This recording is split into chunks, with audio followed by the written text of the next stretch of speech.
එක පිට එක නොනවතින දින සති මාස ගණන් ඇදෙන නොනවතී ගමන් කරන ක්‍රියාවලියක ඔබත් මමත් මේ ලෝකේ බොහෝ දෙනත් නිරත වෙලා ඉන්නවා.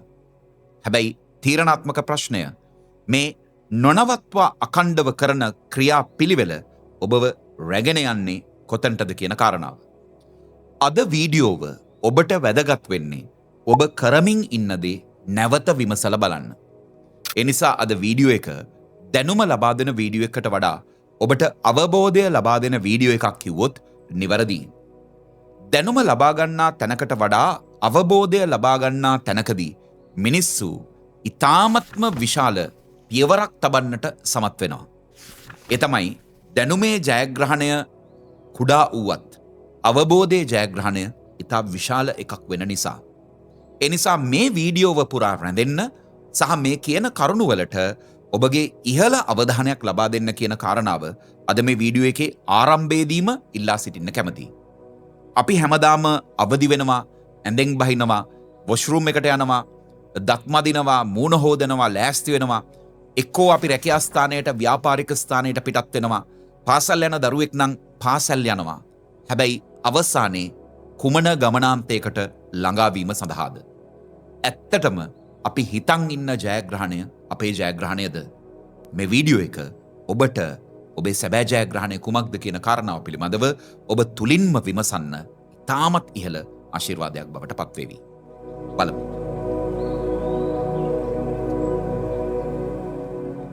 මේ මෑතකදී ලංකාවේ ප්‍රමුඛ පෙළේ සමාගමක් සඳහා කරපු වැඩමුළුවකදී මම එහි හිටපු අවුරුදු 25 30 අතර වෙන තරුණයෙක්ගෙන් අපූර්ව ප්‍රශ්නයක් ඇහුවා. මේ ප්‍රශ්නය තමයි රැකියාවක් කිරීමේ අරමුණ මොකක්ද කියලා. ඔහු කියපු කාරණාව තමයි මම රැකියාවක් කිරීමේ පර්පස් එක මුදල් ඉපයීමයි කියලා. එතකොට මට පොඩි ප්‍රශ්නයක් ආවා. මේ ප්‍රශ්නය කොයිතරම් ගැඹුරුද කියන කාරණාව පැහැදිලි කරන්න මම පොඩි උදාහරණයක් ගත්තා. ඒ තමයි පෑනක් අතට අරගෙන මම ඒක බිමට දාලා හැව්වා. දැන් මම මේ පෑන ගන්න නැවෙනවා. ඒ නැවිලා මම මේ පෑන ගන්නවා. ප්‍රශ්න දෙක තමයි මම නැවුණද එහෙම නැත්තම් මම පෑන අහුල ගන්න නැවුණද කියලා. ඒ වෙලාවේ එතන හිටපු හැමෝම උත්තරයක් දුන්නා. ඔබ පෑන අහුල ගන්න නැවුණා කියලා. දැන් ඔබට පේනවද මම නැවුණු එකට හේතුවක් තිබෙනවා. නැවීම කියලා කියන්නේ ඒ වෙලාවේ මම ගත්ත ඇක්ෂන් එක. හැබැයි එතන තිබුණු පර්පස් එක තමයි පෑන අහුල ගන්න එක. රැකියාව කියලා කියන්නේ අපි ජීවිතේ ගන්න ඇක්ෂන් එකක්. ඒ ඇක්ෂන් එක ඇතුලේ අපිට වැටුපක් එනවා වෙන්න පුළුවන්. හැබැයි ඇත්තටම මොකක්ද අපි ඒ වැටුප භාවිත කරලා කරන්න බලාපොරොත්තු වෙන්නේ? මෙන්න මේක තමයි අපේ පර්පස් එක බවට පත් වෙන්නේ. ඇයි මං මේ කාරණාව කියන්නේ? ඔබගේ පර්පස් එක කුඩා වෙන තරමට ඔබගේ ජීවිතය තුළ ඔබට ජයග්‍රහණ කරන්න පුළුවන් දේවල් ප්‍රමාණය ඉතාමත්ම කුඩා වෙන්න පටන් ගන්නවා. ඔබේ පර්පස් එක විශාල වෙන තරමට ඔබට ජීවිතයේ ජයග්‍රහණයන් ලබන්න පුළුවන් ප්‍රමාණය විශාල වෙන්න පටන් ගන්නවා. මං පොඩි උදාහරණයක් ඔබට කියන්නම්. ජීවිතය ඇතුලේ රැකියාවක් කරන්නේ ඔබ මාසේ වියදම හොයාගන්න නම්, ඔබ ජීවිතයේ බිස්නස් එකක් කරන්නේ ඔබගේ වාහනය මිලදී ගන්න, නව නිවසක් ගොඩනගන්න නම්, ඔබ මේ වෙලාවේ ඔබගේ මහා ජීවිතයෙන් ගනුදෙනු කරමින් ඉන්නේ කුඩා දෙයක් දිනා ගැනීම සඳහා. ඊට වඩා එහා ගිය bigger purpose එකක් මිනිසෙකුට තියෙන්නට ඕනි. මේක මම පැහැදිලි කරන්නම්. ජීවිතේ රැකියාවක් කරන මිනිස්සු, ඒ වගේම ව්‍යාපාරයක් කරන මිනිස්සු මුදල් ඉපයීම කියලා කියන්නේ හරියට අර නැවෙනවා වගේ වැඩක්. නේද? හැබැයි පෑන අහුල ගන්නවා කියලා කියන්නේ මේ මිනිස්සුන්ට ජීවිතේ මානසික නිදහස අත්පත් කර ගැනීම, කාලයෙන් නිදහස අත්පත් කර ගැනීම, මූල්‍ය නිදහස අත්පත් කර ගැනීම.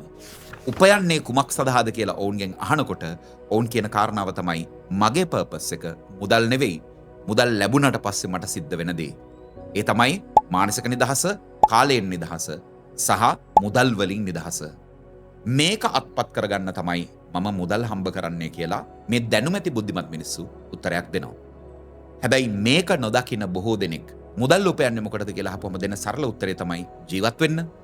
ඒ කියන්නේ ජීවත් වෙන එක උනාට පස්සේ රැකියාවක් කිරීමේ අරමුණ ඉවරද? එතනින් එහාට bigger purpose එකක් හදාගන්න මිනිස්සු ජීවිතය තුළ දිනාගන්නේ මොනවද? ඔබ මට පෙන්නන්න කියලා කිව්වොත් උදාහරණ. එහෙම purpose එක bigger එකක් වුණාම හදන්න පුළුවන් වෙන දේවල් අති විශාලයි කියලා. මම ඔබට පෙන්වන්නම් පර්පස් එක බිග වුණාම කොහොමද තමන්ගේ ජීවිතේ ආත්මය විශාල වෙන්නේ කියලා. ඔබ දන්නවා රතන් ටාටා පිළිබඳව. රතන් ටාටාගෙන් එක්තරා වෙලාවක අහනවා ඔබ ජීවත් වූයේ කුමන අරමුණකින්ද කුමන පර්පස් එකකින්ද කියලා. රතන් ටාටා කියනවා මම මගේ මුළු ජීවිතේම ගෙව්වේ මිනිස්සුන්ට මතක හිටින මිනිස්සෙක් විදිහට ජීවත් වෙන්න කියලා. ඒක තමයි පර්පස් එක. ඒ වෙනුවෙන් ඔහු කරපු ගොඩක් දේවල් තිබුණා. ඔහුගේ ව්‍යාපාර, ඔහු ලබපු ජයග්‍රහණ මේ සියල්ලම ඔහු නිර්මාණය කළේ මිනිස්සුන්ට මතක හිටින කෙනෙක් බවට පත් වෙන්න. ඔබ දන්නවා රේන්ජ් රෝවර් ආයතනය, ජගුවර් ආයතනය රතන් ටාටා විසින් පසු කාලීනව මිලදී ගන්නවා. නේද? මේ ආයතන දෙකම මිලදී ගත්තට පස්සේ ෆෝඩ් සමාගමෙන් ඔහු ඉතාමත්ම විශිෂ්ට සමාගමක් විදිහට ඒක වර්ධනය කරනවා. අපි අද දකින රේන්ජ් රෝවර් වාහනය, ඒ වගේම අපි අද දකින ජගුවර් වාහනය මේ සියල්ලම රතන් ටාටා ඉනෝවේෂන් වලට මුල් තැන ලබා දීලා ඩිවලොප් කරපු දේවල්. එතකොට ඔහු කොයිතරම් කැපවීමක් මේකට කරාද කියලා කිව්වොත් රේන්ජ් රෝවර් අලෙවි කිරීම හරහා ඔහුට ලැබෙන ආදායමෙන් ඔහු 15%ක් යදවුවා කියලා මට හරියටම නිශ්චිත අගය මතක නැහැ. නමුත් 15%ක් ඔහු යදවුවයි කියලා කියන්නේ ඉනෝවේෂන් සඳහා. ඒ කියන්නේ ඇත්තටම ෆෝඩ් සමාගම සතුව රේන්ජ් රෝවර් එක තියනවට වඩා අද තියෙන තැනට ඔය වාහනේ ගේන්න රතන් ටාටාගේ ඉනෝවේෂන් බලපෑවා. ඔහුට අපේක්ෂාව තිබුණේ වාහනයක් විකුණලා අවසානයේදී ඔහුට වාහනෙන් ලාභයක් ලබා ගන්නවා කියන කාරණාව නෙවෙයි. ඔහුට අවශ්‍යතාවය තිබුණේ මිනිස්සුන්ට මතක හිටින දෙයක් ලබා දුන්නු ව්‍යාපාරිකයෙක් විදිහට ජීවිතය ගෙවන්න. මේ නිසා තමයි ඔහු මිය ගියාට පස්සේ මම දැක්ක මේ සමහර මීම්ස් නිර්මාණය වෙනවා ඉන්දියාවේ. ඒ තමයි ඉන්දියාවේ වැඩිම ධනවතා වෙච්ච මුකේෂ් අම්බානිගේ සමස්ත ධනය ඇමරිකන් ඩොලර් බිලියන 150කට ආසන්න වෙද්දී රතන් ටාටා ඊට වඩා මුදලක් මිනිස්සුන්ගේ දුප්පත් මිනිස්සුන්ගේ ජීවිත නගා සිටීම සඳහා ඩොනේට් කරලා තියෙනවා කියලා. ඒකට හේතුව තමයි ඔහුට අවශ්‍ය වුණා තවත් කෙනෙක්ට මතක හිටින ජීවිතයක් ජීවත් කරලා මැරිලා යන්න. ඔබට පේනවද පර්පස් එක බිග එකක් වෙනකොට මිනිස්සුන්ගේ ආත්මය විශාල වෙන්න පටන් ගන්නවා. දැන් ටාටා නැනෝ කායක ගත්තහම නේද? ඒකත් රතන් ටාටාගේ ටාටා සමාගමේම නිෂ්පාදනයක්නේ.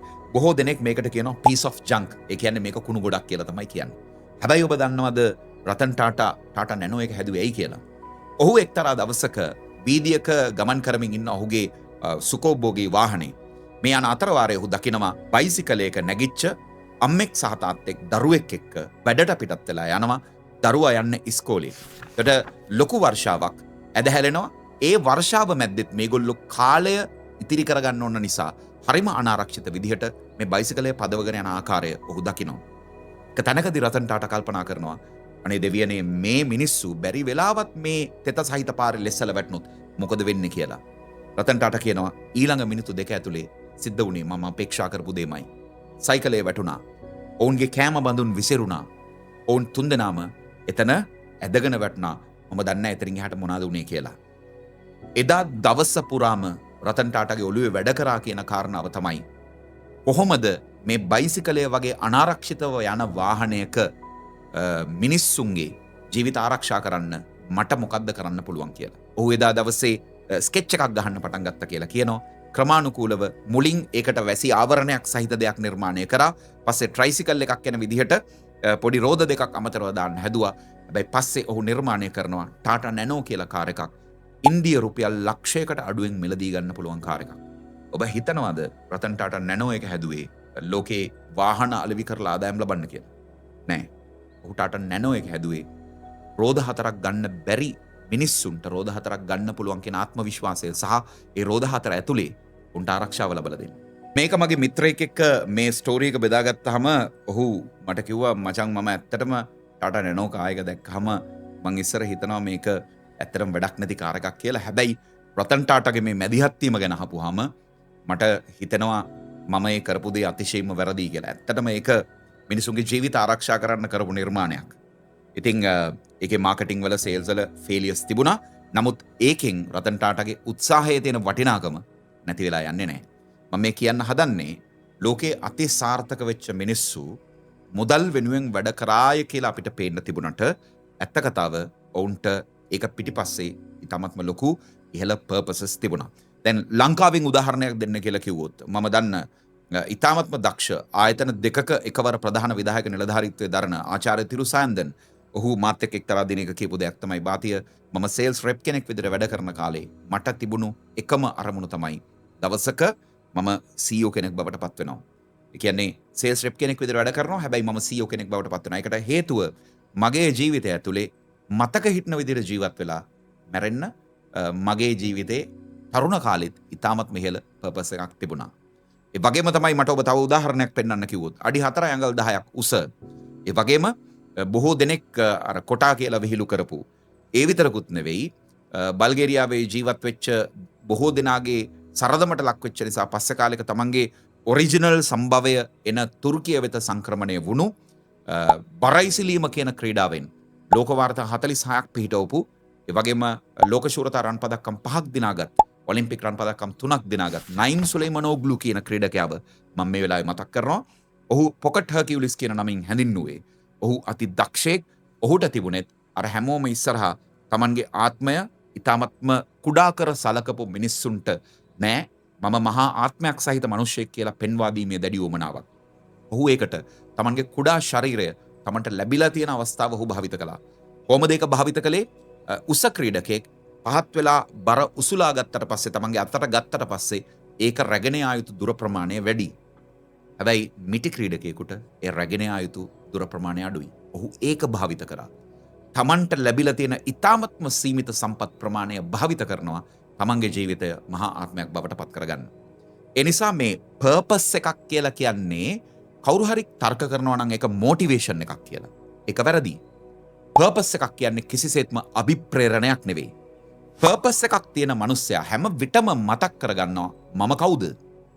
දෙවෙනි එක තමයි මම මේ ගමන් කරමින් ඉන්නේ කුමන දිශාවටද?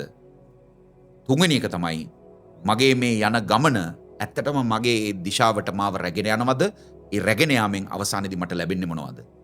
පර්පස් එකක් කියලා කියන්නේ ඔබගේ වැඩපිළිවෙල සම්බන්ධයෙන් ඔබට කරන සිහිකැඳවීමක්. ඒ නිසා තමයි ප්‍රබල පර්පස් එකක් Tamanට තියෙන්න ඕනේ. මම එක්තරා වෙලාවක ස්ටිව් ජොබ්ස්ගේ එක සාකච්ඡාවක් නරඹනවා. සාකච්ඡාව මේ මාධ්‍ය ආයතනයක් එක්ක නෙමෙයි. ඔහු Tamanගේ කණ්ඩායමේ සංගයින්ට කතා කරන එකක්. ඔහු කියනවා අපි ලෝකේ අධ්‍යාපනය ලබන මිනිස්සුන්ට වෙන කවරදාකවත් නැති විදිහට ඒ සඳහා පහසුකම් සපයන්න යන්නේ. We are going to make it or break it. එක්කෝ අපි මේක හදනවා, එක්කෝ අපි මේක කඩලා දානවා, විනාශ කරලා දානවා. ඒ කියන්නේ ඔහුට තිබුණු අරමුණ තමයි කවරදාටත් වඩා මිනිස්සුන්ගේ වැඩ කටයුතු පහසු කරන එක. ඒ පර්පස් එක නිසා ඔහුගේ අතින් Apple බිහි වුණා විනා ඔහු Apple හදන අරමුණින් ඔහු තමන්ගේ ව්‍යාපාර පටන් ගත්තා නෙවෙයි.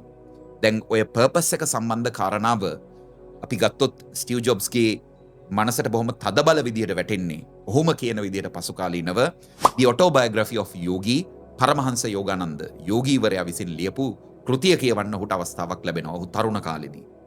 පස්සේ මම මේ කෘතිය පිළිබඳව ඇත්තටම දැනගන්නේ 2025 අවුරුද්දේ ඩුබායි වල තිබුණු Future Human 2025 කියන සමිට් එකට සහභාගී වෙන්න ගියාපුවාම මයින් වැලි එකේ විෂන් ලකියානි ස්ටේජ් එකේදී ඉල්ලීමක් කරනවා මේ The Autobiography of Yogi කියන පොත ලෝකේ ඉන්න කෝචින් වලට ලැබි හැම මිනිස්සෙක්ම කියවන්න. මොකද ඒක ස්ටිව් ජොබ්ස් මිය යනතුරුත් ඔහු ගාව තිබුණා කියලා. ඒ නිසාම හරිම ඉක්මනින් මම මේ පොත මගේ පුස්තකාලයට එකතු කරගත්තා. සහ මම ඒක කිව්වා. ඒක ඇතුලේ මිනිස්සෙක්ගේ පර්පස් එක බල සම්පන්න කරන්න ඔබට කළ හැකි බොහෝ දේවල් පිළිබඳ හරි අපූර්ව යෝජනා තිබෙනවා. මේ නිසා මම මතක් කරනවා පර්පස් එක කියලා කියන්නේ මොටිවේෂන් එකක් නෙවෙයි. ඒ නිසා මම ඔබගෙන් අහනවා දැන් ඊ타ත්ම තීරණාත්මක ප්‍රශ්නයක්. ඇත්තටම ඇයි ඔබ රැකියාවක් කරන්නේ? මුදල් හම්බ කරන්න නම් දෙපාරක් හිතන්න. මොකද හේතුව තමන් කරන රැකියාව තමන්ගේ ජීවිතය ඊ타ත්ම සුව පහසු තැනක වඩා හිඳවීම සඳහා අති විශිෂ්ට විදිහට කරලා රැකියාව ඇතුලේ ජයග්‍රහණ ලැබු මිනිස්සු මට හමු වෙලා තිබෙනවා. ඔබට ව්‍යාපාරයක් කරන්න යයි කියලා ඇහුවොත් ඔබට දැනෙනවා නම් ඔව් මම මේ ව්‍යාපාරය කරන්නේ මගේ ඊළඟ වාහනේ අප්ග්‍රේඩ් කරගන්න එහෙම නැත්නම් මට නිවසක් මිලදී ගන්න අපාර්ට්මන්ට් එකක් මිලදී ගන්න කියලා. නෑ ඒක ඇතුලේ ඊටාත්ම විශාල පර්පස් එකක් හදාගන්න. ඒ පර්පස් එක නිසා තමන්ගේ ජීවිතේ වාහන එකක් නෙවෙයි 100ක් මිලදී ගන්න තරම් වත්කම් නිර්මාණය කරපු මිනිස්සු මට හමු වෙලා තිබෙනවා. ඒ නිසයි මම ඔබට කියන්නේ ඔබ ඉගෙන ගන්නවා නම් ඉඳ ගන්නකොට කල්පනා කරන්න ඕනේ කාරණාව තමයි ඇයි මම ඉගෙන ගන්නේ? මොකටද මම මේක කල්පනා කරන්නේ? ෆෙඩරික් නීච්චේ කියන ජර්මානු දාර්ශනිකයා හරි අපූර්ව කතාවක් කියනවා. මොකක්ද? ඔහු කියනවා තමන්ට ජීවිතේ ලැබී ඇත්තේ ඇයි කියලා දන්නා මනුස්සයාට තමන්ගේ ජීවිතයේ දේවල් කරද්දී කොහොමද කියන එක තවදුරටත් ප්‍රශ්නයක් වෙන්නේ නැහැ කියලා. නැවත වතාවක් මම කියන්නම්. තමන්ට ජීවිතය ලැබී ඇත්තේ ඇයි කියලා අවබෝධ කරගන්න මනුස්සයට තමන්ගේ ජීවිතය ඇතුලේ දේවල් කොහොමද කරන්නේ කියලා අහන ප්‍රශ්නය තවදුරටත් ප්‍රශ්නයක් වෙන්නේ නැහැ. ඒ කියන්නේ අරමුණු සහගතව ඉන්න මනුස්සයා දන්නවා තමන්ගේ ජීවිතය ඇතුලේ කොහොම හරි ඒ ටාගට් එකට තමන් ඩ්‍රයිව් කරන්න ඕනි කියලා. ඒ අදිෂ්ඨානය ඔහු හදා ගන්නවා. ඒ විශ්වසනීයත්වය ඔහු හදා ගන්නවා. ඒ ඔස්සේ ඔහු තමන්ව ඩ්‍රයිව් කරනවා. දැන් ෆ්ලොරන්ස් නයිටින්ගේල් ගත්තොත් ෆ්ලොරන්ස් නයිටින්ගේල්ව අපි හඳුන්වන්නේ හෙද වෘත්තියේ නිර්මාතෘවරිය විදිහට. ඇය මේ පහනක් අතින් අරගෙන රාත්‍රියේ ගමන් කළ කාන්තාවක්නේ. දැන් දුෂ්කරම අවස්ථාවේ කොවිඩ් කාල සීමාවේ මගේ බිරිඳට කොවිඩ් යුනිට් එකකට ඇය ඉල්ලලා ට්‍රාන්ස්ෆර් එකක් ලබා ගත්තා. මොකද ඇය හෙදියක්. හේතුව තමයි එතන දීර්ඝ කාලීනව වැඩ කරමින් හිටපු එක හෙදියක්. ඇත්තටම ඇයට නිවාඩුවක් ලබා ගැනීමේ අවශ්‍යතාවයක් තිබුණා. ඒ නිවාඩුව ලබා ගන්න රිප්ලේස්මන්ට් එකක් තිබුණ නැති තැන ඇය මගේ බිරිඳගෙන් උදව්වක් ඉල්ලලා තිබුණා. ඒ වෙලාවේ මගේ බිරිඳ ඇවිල්ලා මගෙන් ඇහුවා මම කොවිඩ් යුනිට් එකට ට්‍රාන්ස්ෆර් වෙන්නද මේ ශල්‍යාගාරයේ ඉඳලා මේ කෙටි කාලයට මේ ළමයා එහෙම නැති වුණොත් ડિප්‍රෙස් වෙයි කියලා. මම එතනදී අහපු කාරණාව තමයි රිස්ක් එකක් තියෙනව නේද? කියනකොට ඇය මායික කියපු කාරණාව තමයි අපි දිවුරුම් දුන්නේ මහා රාත්‍රියේ ලෙඩුන් වෙත ඇවිදගෙන ගිහිල්ලා ප්‍රතිකාර කරපු ගැහැණියක් මතක් කරලා එයා අතේ තියාගෙන ගිය පහන අත උඩ තියලා දිවුරලා. ඒ නිසා මේ රස්සාවට ආපුහම අපිට පර්පස් එකක් තියෙනවා. එතකොට ඒක ටිකක් ඔබට පේනවද? තමන්ගේ අතින් වෙන්න ඕන වැඩේ හරි විදිහට කරන්න ධෛර්යයක් බවට පත් වෙනවා ඒ පර්පස් එක. ඒ නිසයි මම ඔබට කියන්නේ ජීවිතයට පර්පස් එකක් හදාගන්න එක අතිශයින්ම වැදගත්. ඒ පර්පස් එක බිග එකක් වෙන එක, විශාල එකක් වීම ඔබගේ ආත්මය විශාල කරන්නට සමත් වෙනවා. මාක් ට්වෙන් එක තැනකදී හරි අපූර්ව කතාවක් කියනවා. ඒ තමයි මිනිස්සෙකුට තමන්ගේ ජීවිතේ ඉතාමත්ම වැදගත් දවස් දෙකක් තිබෙනවා. පළමුවැන්න තමයි තමන් ඉපදුන දවස. දෙවැන්න තමයි තමන් ඉපදුනේ ඇයි කියලා තමන් විසින් අවබෝධ කරගන්න දවස. ඉතින් පර්පස් එක හරියට අවබෝධ කරගන්න මිනිස්සෙක් තේරුම් ගන්නවා තමන්ගේ ජීවිතේ තමන් දේවල් කරනවා. හැබැයි මේ දේවල් කරන්නේ කුමක් සඳහාද කියලා. එවැනි කෙනෙකුට තවදුරටත් රැකියාව කියන්නේ එදිනදා ජීවිකාව ගත කරන්න තමන් කරන තවත් එක ක්‍රියාවක් නෙවෙයි. එවැනි කෙනෙකුට තමන්ගේ ජීවිතේ ව්‍යාපාර කියලා කියන්නේ තමන්ගේ ඊළඟ මූල ඉලක්කයට ළඟාවීම සඳහා තමන් විසින් ආරම්භ කරපු තවත් එක ව්‍යාපෘතියක් නෙවෙයි. පර්පස් එකක් රහිත ගමන් කිරීමක් බවට පත් වෙද්දී පර්පස් එකක් අරමුණක් සහිත ගමන සැබෑ ලෙසින්ම ඉදිරියට ගමන් කිරීමක් බවට පත් වෙන්නේ. මෙන්න මේ හේතුව නිසා. තමන් හිතන කරන කතා කරන හැම දෙයකදීම විමසලා බලන්න ඇයි මං මේ දේ හිතන්නේ? දෙවනුව ඇයි මං මේ දේ කරන්නේ? තුන්වෙනුව ඇයි මං මේක කතා කරන්නේ? මේක මගේ ගමනට ගැලපෙනවද? ඒක නිසානේ අපි කියන්නේ ඔබට යමක් අත්හරින්න හිතෙනවා නම් ඔබ පටන් ගත්තේ ඇයි කියන කාරණාව මතක් කරලා බලන්න කියලා.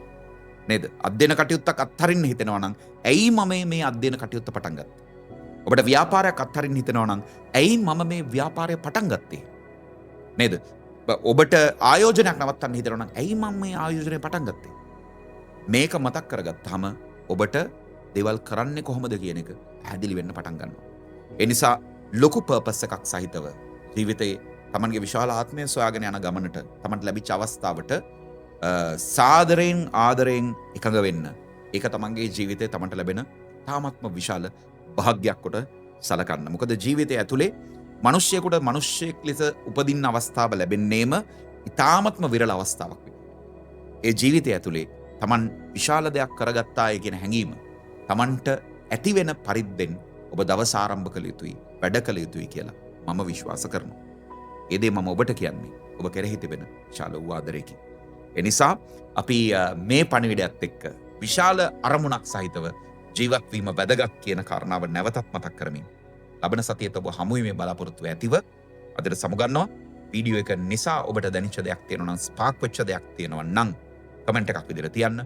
වීඩියෝ එක ලයික් කරන්න. ඒ වගේම දන්නා කියන පර්පස් එක බල සම්පන්න කරන්න හිතන කෙනෙක් එක්ක ෂෙයා කරන්න. පර්පස් එකක් නැති කෙනෙක් එක්ක මේක ෂෙයා කරන්න අමතක කරන්න එපා. ලබන සතියේ තවත් වීඩියෝ හම්බ